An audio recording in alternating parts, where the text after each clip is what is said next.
Good morning, children, and welcome back to another episode of Who's at the Door.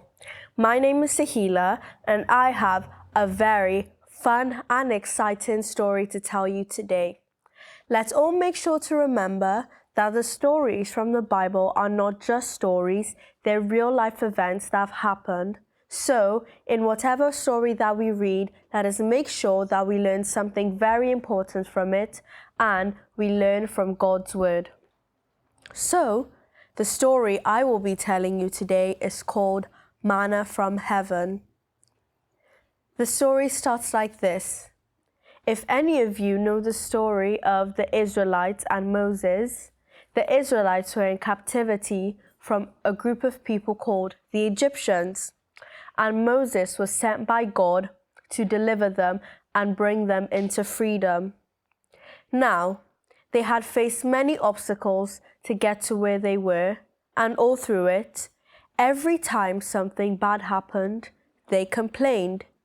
Even though God had brought them out of Egypt, they complained when they were met by the Red Sea. When God parted it and it was closed, they thanked Him.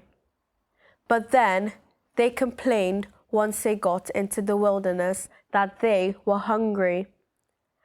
And instead of thinking, oh, God has already done all these things for us, I'm sure that He's going to deliver us again, so we shouldn't complain or be angry. But this is not what they did. At every chance that they got, they continued to complain. And they told Moses, did you bring us out of Egypt so we could die here out of starvation? Which was crazy to say because God had parted a sea and they could walk on dry land, but they didn't believe that God could provide them food.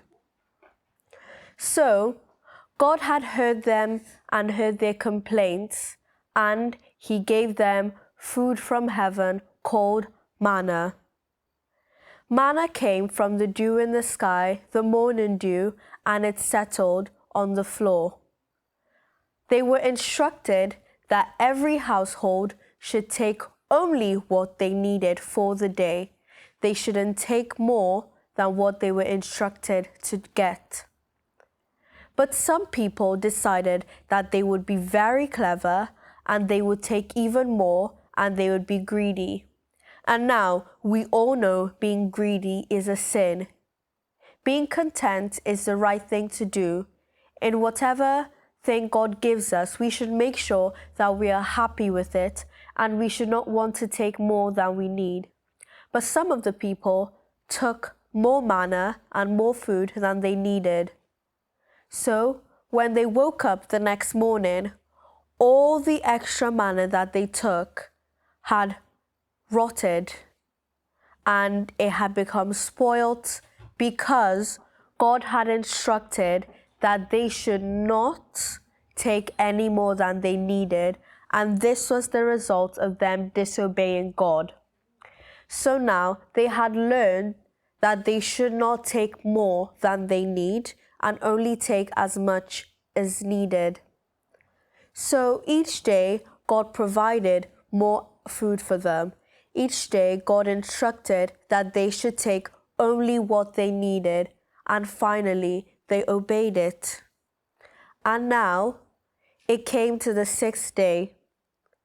On the 6th day it was instructed that they should take more than they need. They should take portions for the 6th day and the 7th day, because as we know, the 7th day is the Sabbath and it is a day of rest.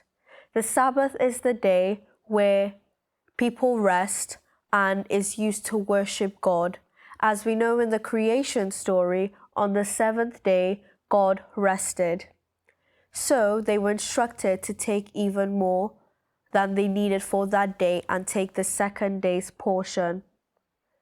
In this story, it's important to note, firstly, that we as humans complain about many things because we feel that God has left us or God has forsaken us, even though time and time again, He has shown us that He will always be there for us. So it is important that we remember that God is faithful and we always trust Him.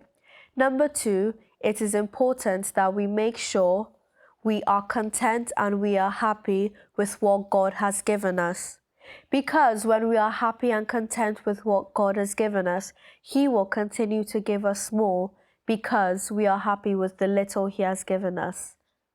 So it's very important that in whatever we do and whatever situation that we find ourselves in, we should be glad with what God has given us. So I hope you all enjoyed the story and make sure you continue to listen to it and learn each and every day. Make sure to read God's word and to apply it to your lives daily. If you want to see more Who's at the Door videos, make sure to stay on the Cornerstone Pentecostal Church website and YouTube channel, and you can watch all our videos, and I'm sure you'll be blessed. Stay tuned, and we can't wait to see you again. Bye!